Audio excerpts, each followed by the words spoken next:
Oke, baik. Sekarang kita masuk kepada materi untuk di pertemuan pertama ini.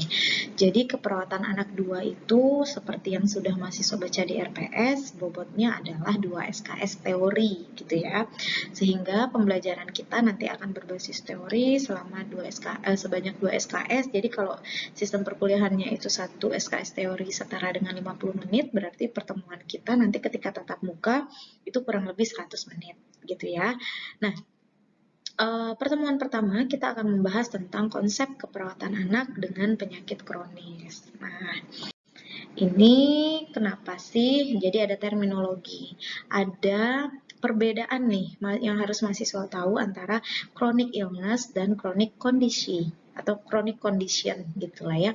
Ini tidak terlalu sama, tidak selalu sama. Jadi chronic illness merupakan penyakit yang kronis, sedangkan chronic condition itu merupakan kondisi yang kronis gitu ya.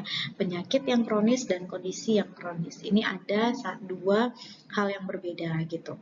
Semua penyakit kasus akan menyebabkan kondisi kronis dan beberapa kondisi kronis menyebabkan penyakit kronis ya. Jadi, penyakit kronis mengacu pada suatu gangguan kesehatan yang tidak bisa disembuhkan dengan tindakan bedah sederhana atau terapi medis jangka pendek. Jadi, kalau akut itu kan yang membutuhkan terapinya jangka pendek 1-2 minggu itu bisa sembuh begitu ya, beda dengan penyakit kronis yang memang pengobatannya harus jangka panjang. Nah, prevalensi penyakit kronik pada anak dan remaja itu meningkat di tiap tahunnya. Di US diperkirakan 14% populasi mengalami penyakit kronis. Kenapa kita bisa menyebutkan seperti itu?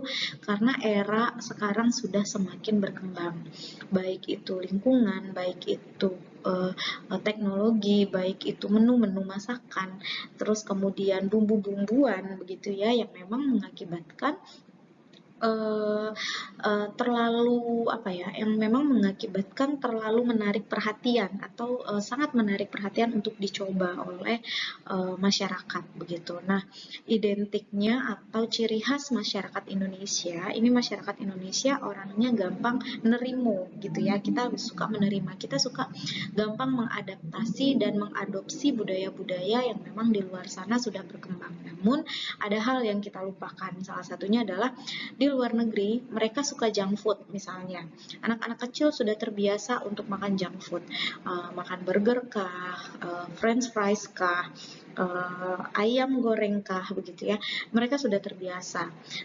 Namun mereka bisa atau pada pola-pola hidup yang memang pola hidupnya baik, kita kembali lagi kepada pribadinya ya, yang memang pola hidupnya baik, ini bisa mengimbanginya dengan apa? Oh, mereka makannya salad, mereka makannya buah dan sayur gitu ya, untuk mengimbangi junk food yang sudah masuk ke dalam tubuhnya.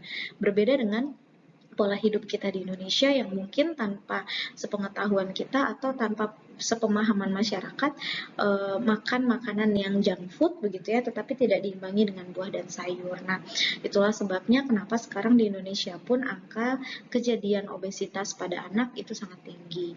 Kemudian kejadian hipertensi pada anak itu juga sudah mulai tinggi.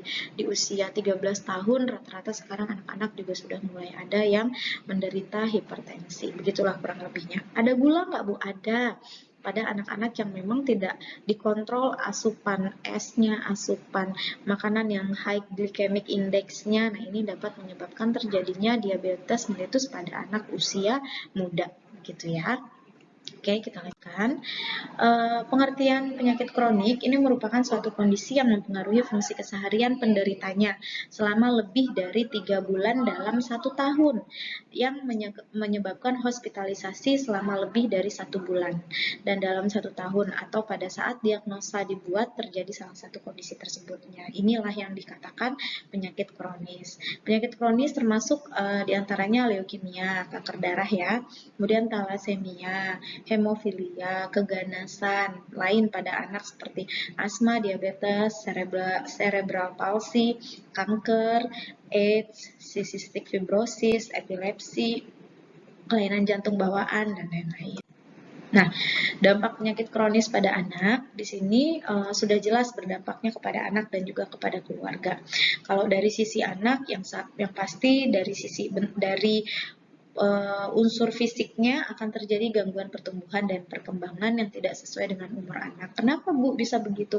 Karena anak-anak yang menderita penyakit kronis ini umumnya dalam sepanjang 1 tahun kesehariannya akan ada di rumah sakit, sehingga tidak punya kesempatan untuk bertumbuh kembang layaknya anak-anak yang normal seusianya. Jadi tidak bisa bermain di luar, tidak bisa lelah, kemudian tidak bisa mengkonsumsi makanan yang memang saat itu dibutuhkan gitu ya, karena harus dibatasi dietnya. Kemudian untuk psikologisnya akan trauma terhadap proses hospitalisasi, kemudian malu akibat efek samping dan treatment yang dijalani. Contohnya pada anak-anak usia yang memang masuk kepada fase remaja gitu ya, remaja awal, ketika mengalami satu dampak hospitalisasi, kemoterapi mungkin yang mengakibatkan matanya berkantong, badannya kurus, rambutnya rontok, bahkan mengalami kebotakan. Nah, ini akan mengalami gangguan citra tubuh dan malu akibat efek samping tersebut. Kalau dari sisi keluarga, yang pasti meningkatnya biaya pengobatan, kemudian adanya kekhawatiran dan ketakutan terhadap hasil dari pengobatan yang dijalani oleh anaknya, gitu ya. Ditambah lagi fungsi dan peran keluarga.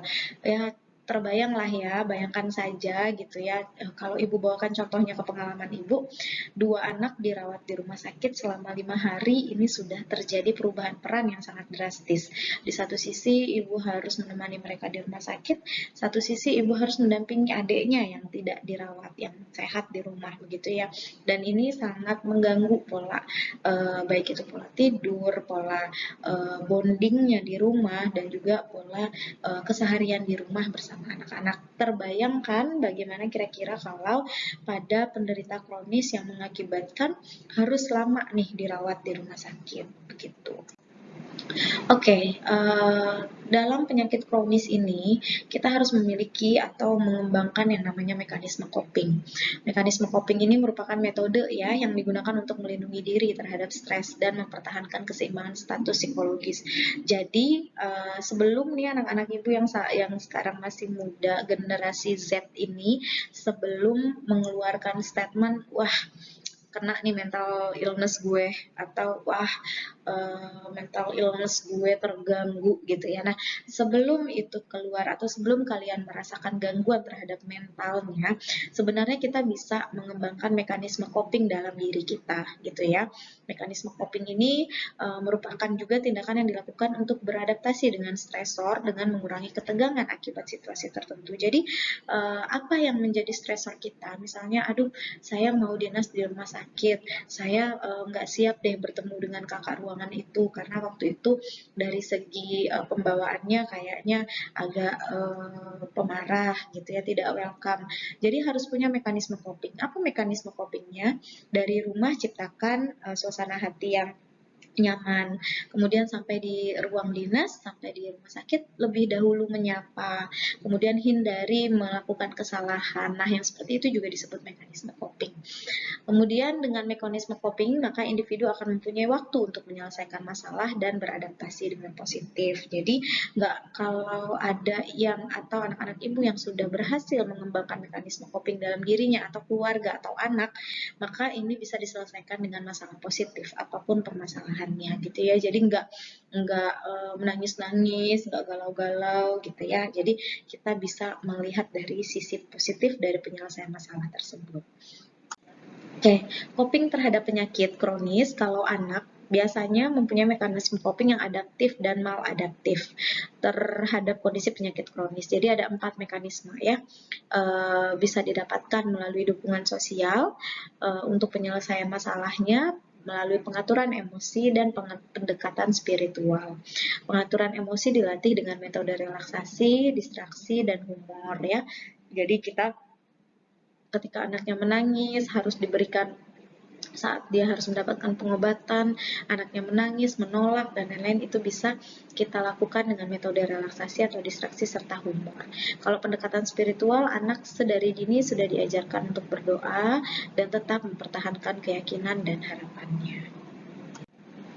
Nah, kalau saudara kandung dari saudara dengan penyakit kronis berdampak terhadap perkembangan emosi, psikologis, dan sosial anak. Jadi yang saudara kandung ini kadang-kadang sering, atau bukan kadang-kadang saya sering merasa tidak mendapat perhatian dari orang tua, kemudian mempunyai tanggung jawab yang lebih besar di pekerjaan rumah dan merawat saudara yang lebih muda karena fokus keluarga saat ini adalah untuk merawat yang sedang sakit adiknya gitu ya, sehingga dirinya sendiri merasa bebannya bertambah berat dan kurang diperhatikan.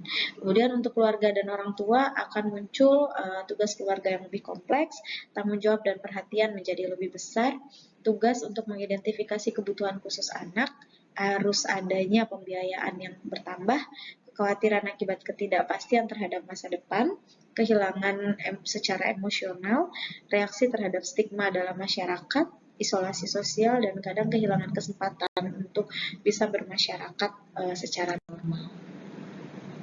Nah, inilah kenapa di tingkat 1 Ibu waktu itu sempat mengajarkan tentang FCC ya, atau Family Center Care, bahwa dengan adanya sistem pelayanan ini, dengan ada FCC, kita bisa melibatkan keluarga untuk menjadi mitra kita.